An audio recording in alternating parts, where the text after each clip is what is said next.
afternoon, cactus people, and welcome to the 500th video on this channel.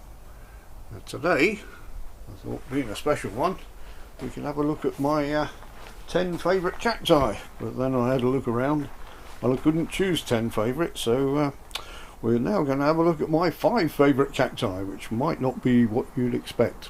But as you can see, there's a few opuntoids in there, which I'm quite fond of. So I thought we'll go through them and have a look at various corresponding ones around the cactus house. So we'll start off with the Brasiliopuntia brasiliensis, which is a unique cactus. There's only one, although it's an opuntoid, it's the only one in the genus. Now this one, unlike most other cacti, grows in the rainforest, and it forms a tree 66 feet tall, which is quite interesting. When you see it, pictures of it in habitat, it looks like another rainforest tree. It's got a central trunk that goes straight up to the canopy, and it's not till it gets to the top you realise it's a cactus. So you can see the cladodes that started off as just normal flat cladodes on the are already starting to become a trunk on this one. And if we have a look over here, which we'll be doing this with a few of the cactus, so bear with me. If you look at the back of this lot, you can see one just there that's already starting to form a central trunk, and hopefully that will be getting a lot taller very shortly, like its friend here, the mollicantha, that's forming a trunk as well. So, yeah, pretty unusual cactus, that. Very sharp spines on them, and you know it when you've got near it. They jab you. And our friend Lynn at Desert Plants of Avalon's got a huge one which she has to put in her stairwell. Not sure where she's going to put it now she's moved, so that's an interesting one. But there you go. As it gets bigger, I'll be taking the pads off the side if they don't drop off naturally, so it forms a nice trunk on that. So the next one is another flat padded Opuntia, but this time it's the cow's tongue Opuntia, which I think is a lovely one with the shape of the cladode there. I don't know if you remember, this one had a dying pad on the side which I had to cut off, and I treated the cut, and it looks like it's fine now. That pad's taken over. That's fantastic. Looking forward to seeing this one flower. Never seen it flower yet. And no, I don't have any other examples of this one, but if I turn it that way you can see quite how thin it is. It's a very slender one, as thin as the roadkill cactus, but not so frost sensitive. So that's another one of my favourites. And moving on, not an Opuntia this time, but the agave cactus, the Leuchtenbergia principis, which is a lovely cactus, grows up to about ½ a metre, and I'm looking forward to this one getting bigger. I've got to repot this one this year. Very fussy on the drainage. They like a good soak, but they don't like to keep their roots wet, so it's very important that they drain out very quickly. And it shows if you're not watering properly. Them ends of the tips tend to die off, and this one, since I've been looking after it, the tips are looking a lot better on it, so quite pleased with this. We'll have a look at a smaller one over here that I've just taken on.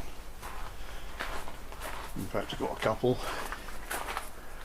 and that's these at the back there.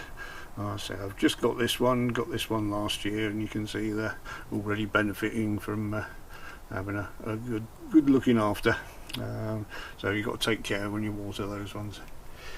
So, that's that. While we're over here, just have a look at this Parodium ammulosa, which just came into flower about an hour ago.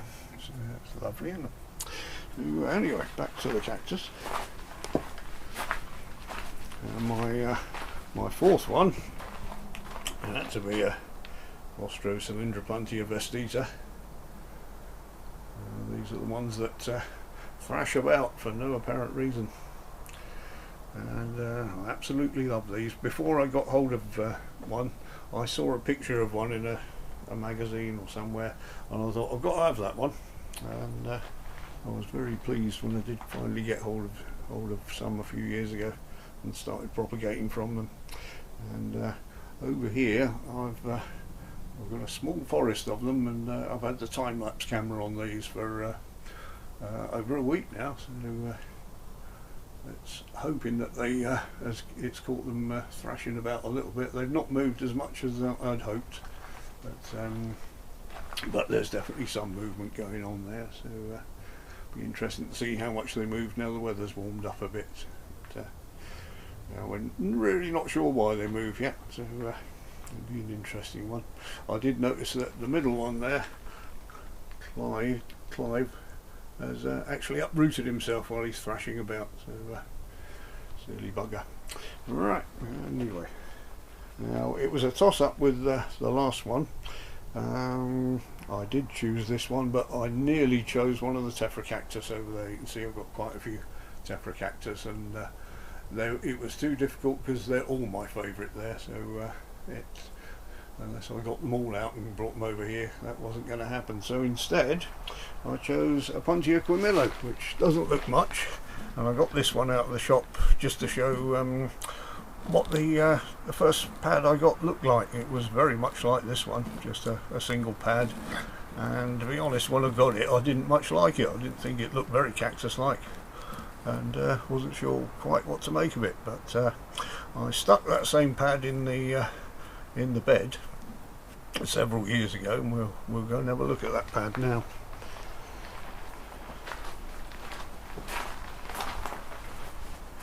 And the pad that I've just showed you looked like this one at the bottom. This was that same shape, and now it looks like a great big woody thing. It's divided into the two little growths that were on the top, the little pads have turned into two great big branches. It's grown all these spines, and it's turned into a bit of a tree.